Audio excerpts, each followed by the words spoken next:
We're talking rugby. SA Rugby editor Zalem Nell. It's Mark here, and we're talking about the Vodacom United Rugby Championship. It's playoff week. I got your notes. Damn it! La Rochelle, I told you they would win it. What did I say? What did you say? What do I win for that? What did you say? I told you La Rochelle had the pack to beat Leinster. You were... It's embarrassing, mate. It's embarrassing. You need to do your research. No, I need to actually go to the back of the queue again. As I said to everyone on social media, back of the queue.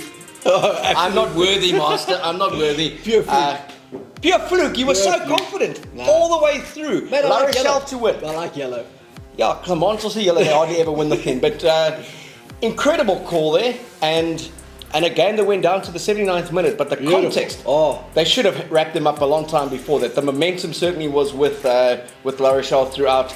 Again, appointed to the URC, Leinster. Is that the blueprint? Have they given us a hint that Spot on. this side's not unbeatable? Absolutely. I mean, I think something we've spoken about. Leinster's pedigree probably helped them cling on in that game. And like you said, La Rochelle had the momentum, they had control of that game. They were dominating the collisions. So absolutely, that is a blueprint for South African rugby. I think if we can muster our traditional strengths and take that to Leinster in these playoffs. Speaking specifically about the Stormers and possibly the Bulls or Sharks, there's no reason to think why we couldn't beat the Leinster. But even if not now, because Leinster they play the quarterfinal at home, they'll win it. Semi-final at home, they should win that. Final at home in Dublin. So it would take something dramatic for them to lose in the playoffs this season. But going forward. But what's it shown for the South African side? 3 out of the top 5 South African sides. It's also an interesting dynamic for Leinster now to go back. Their superstars have lost. These 15 academy / second tier players have been outstanding. They knocked over a full strength Munster side. What does he do? Integrate or completely 15 around? Well, I think he's going to have guys that are really motivated to turn things around. And I think Glasgow must be sweating because Leinster will come out hard this week to prove a point. Yeah, this isn't the one you want to be playing, No, okay? no. But then either the Sharks or the Bulls will go to play the semi-final, as I understand it. Correct. So that should be a crack. We'll get to that just now. Looking at the games this weekend, but congratulations again. Fantastic call on La Rochelle. Thank you. I had Leinster to win by double digits, and that's the end of me. Don't ever listen to me again, ever. I also had Bishops to beat Ball Boys, right? And I also had another. I think I had a trifecta of 3 really big shockers. Okay. But didn't you pick Real Madrid to beat Liverpool? No, I picked Liverpool to win, but thank God I also picked Argentina to beat Italy last night with a magical Messi. This is a rugby show, though. I had to get Messi's name in somehow. Looking at this weekend, it's the DHL Stormers. Yes. DHL Stadium in Cape Town against Edinburgh. What's going to happen there? Well, the two teams played each other earlier in the competition. I think it was in October, and it was a stalemate at Murrayfield. I think it was 2020. So now I think the Stormers side will obviously be completely overhauled. If you look at the Stormers lineup that played in that match, it's almost unrecognizable. I think it was the second row was Van Rijn and Murat, and there was no Kitsoff, there was no Malhaber. So, look, firstly, I mean, I know you're an editor of the greatest publication in print in South Africa when it comes to rugby, but I've always said to you, fail to prepare and prepare to fail. They didn't play at Murrayfield. They didn't play at Murrayfield, mate. They played on one of those extra turns. What's the name? I think Dam Health Stadium. Yeah, where no one goes and wins, okay? Because it's like a hockey pitch. Yeah. But 20 all that game, and the Stormers had chances to win. I think Tim Sweel missed a late penalty. 77th minute, if I recall. He missed that one to take the win 23-20. Yep. And just before that, I think Edinburgh had a chance to sneak it as well. The key there, Kitsoff, Malhaber. Yep. You take them out of that Stormers pack, different dimension. So they back, and Edinburgh had their strongest boys in. They had the Piers Skumans, they had the VPNLs there. Both teams have improved.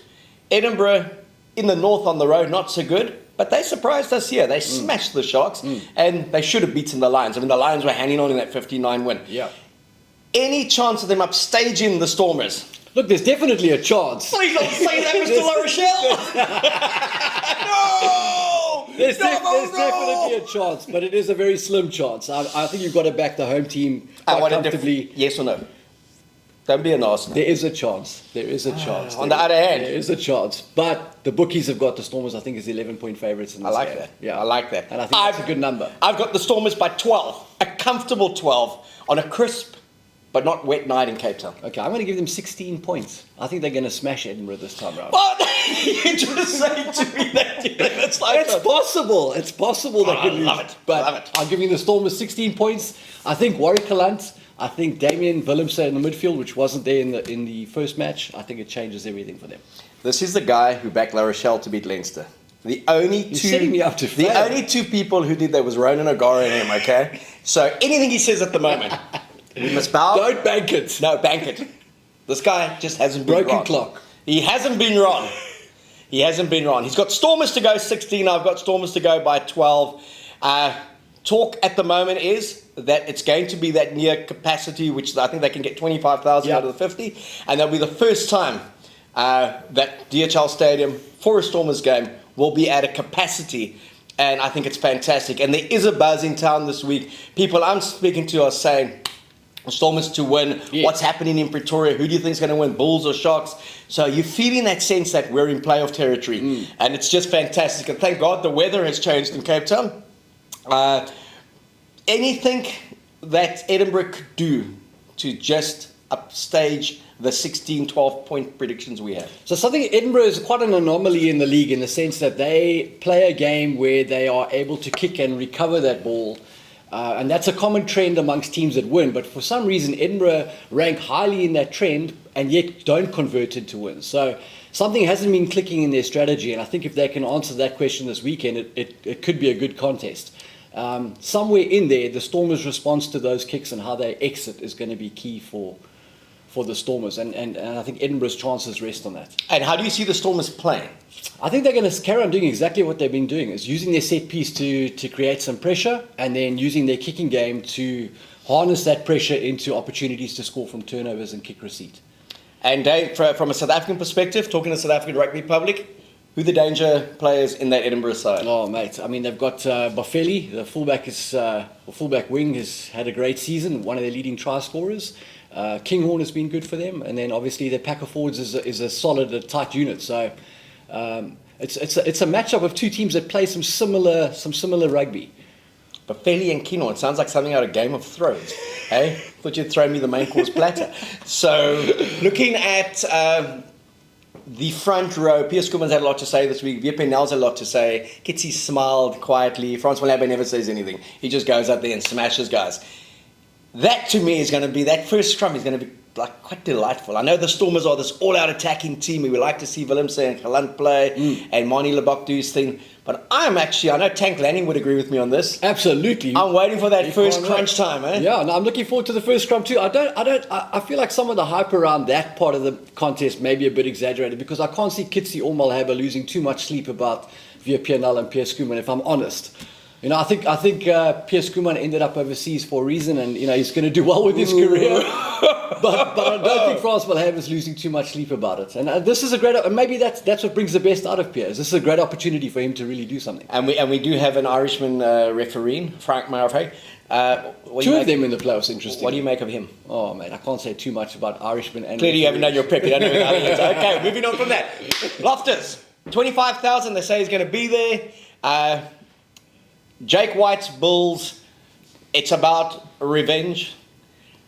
When I was going through all the stats last night, they've lost twice to the Sharks in the URC this season. They've lost twice to the Stormers. They've lost 4 out of the 6 against local teams, which I think would rankle Jake. Absolutely it'll rankle Jake. And yet they're hosting a playoff match. Unbelievable. But you did say there was a trend to that. Yes. Ulster have beaten...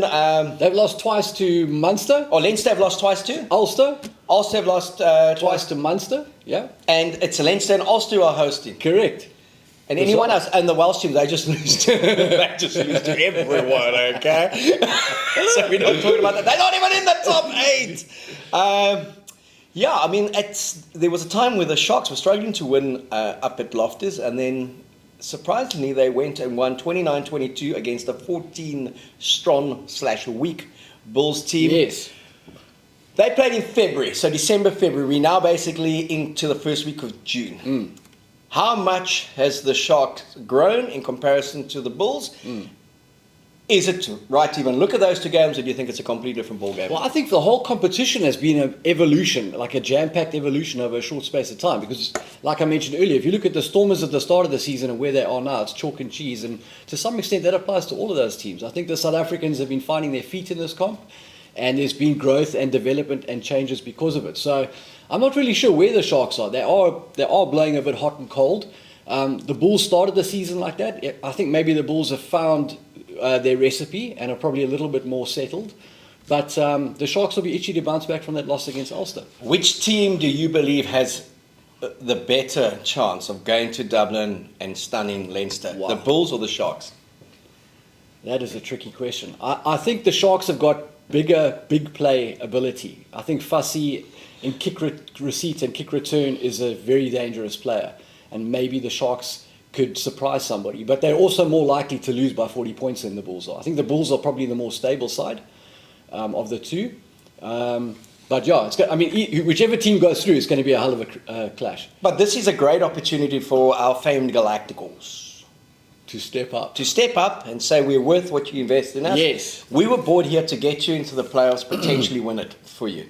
They knock over the Bulls. They can say this is how you play knockout footy. Just make sure you have to be there at the end. If you look at the NRL and all these around the world, these knockout tournaments, it's not about going through the league season unbeaten. It's about saying when I get into a quarter, a semi, or final, I've got to do it there. Yeah. So they have an opportunity to go away from home, knock over the Bulls, go to Dublin, knock over Leinster, and then come to Cape Town and see what they can do against the Sharks. So they, in their mindset, will be, we're on the road for 3 weeks now. Let's turn this into a great adventure. Are they good enough to beat the Bulls?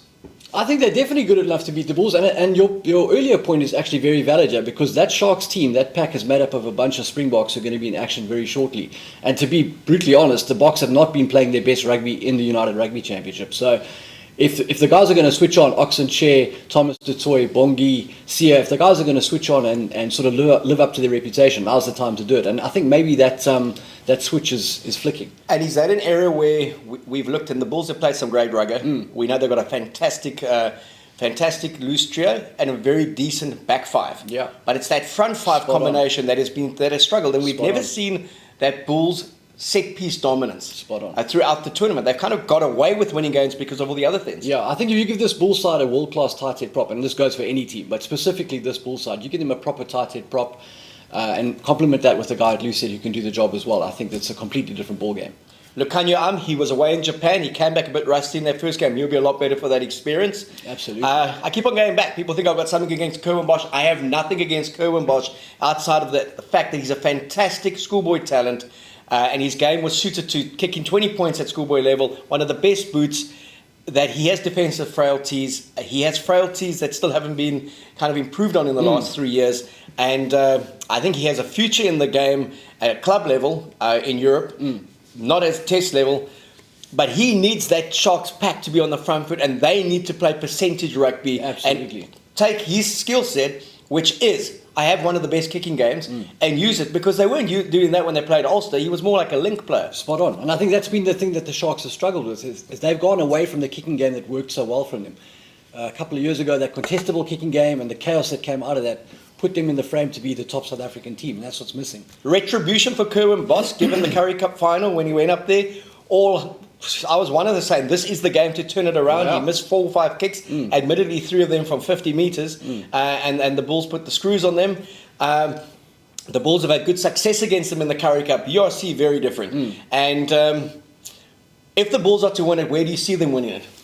I think, that's tricky. I don't see the Bulls dominating the Sharks at the set piece. I think that'll be quite interesting to see how the Sharks stop that Bulls maul. The Bulls have also got some playmakers. Cornel Hendricks is in fiery form. Canon Moody has been a fantastic revelation this season.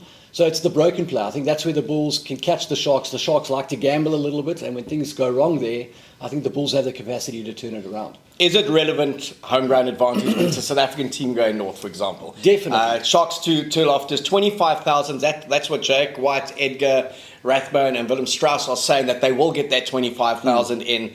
That there is a buzz going in Pretoria at the moment in the build-up to this game. How many points does that give the Bulls? I mean, I don't know. There was a long period where the Bulls were dominating the Sharks at the Highveld, and the Sharks have turned it around recently. So I don't know where we are in that momentum stake, but you've got to feel like the home crowd is going to be large. Don't you think that maybe our focus on the URC is actually missing what's going to happen in this contest? I think these guys are going to forget about the URC, and it's going to be raw provincialism coming straight through again and fighting for Bok place. Like a little Springbok trial, smashing each other. I think so.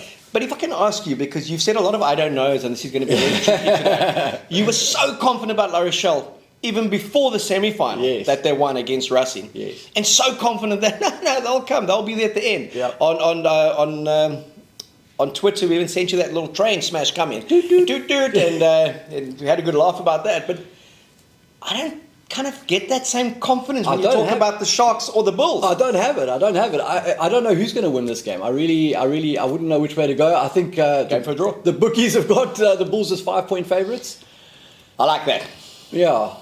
I think it comes down to on the day and who plays the referee the best. Oh, please, man, don't say that. Loss. On the other hand, the Bulls could win, the Sharks could win, but it could be a draw. You've got to put it on the block. I'm going to go Bulls. They're at home. It's Jake White. It's a more settled side. You could argue that the guys that are in the Bull setup are very hungry to make a point against their Springbok counterparts. There is a high fault factor. As much as the Sharks players will know how to deal with it, I'm going to give the Bulls the win, but I'm going to say it's 3 points. I'm giving the Vodacom Bulls the win by 15. Sure. How's that for a red experience? How many shots were in that coffee? 15? You do it again! Given that there's a 7-point swing always in a game. So 15 points, I think the Bulls will win comfortably. This is the one they've been waiting for. And this is the one that takes them to Leinster. And how ironic is that? That they'll go back to Leinster, having been pumped 31-3 in that first game. And they'll go back there. A hardened team, youngsters who have become young men in this competition, and they'll do South Africa proud. The Galacticos will go back to Durban. Their Springboks will go off, prepare for Wales, and be fantastic when they play for the Springboks. And in Cape Town, the DHL Stadium, it will be all Stormers.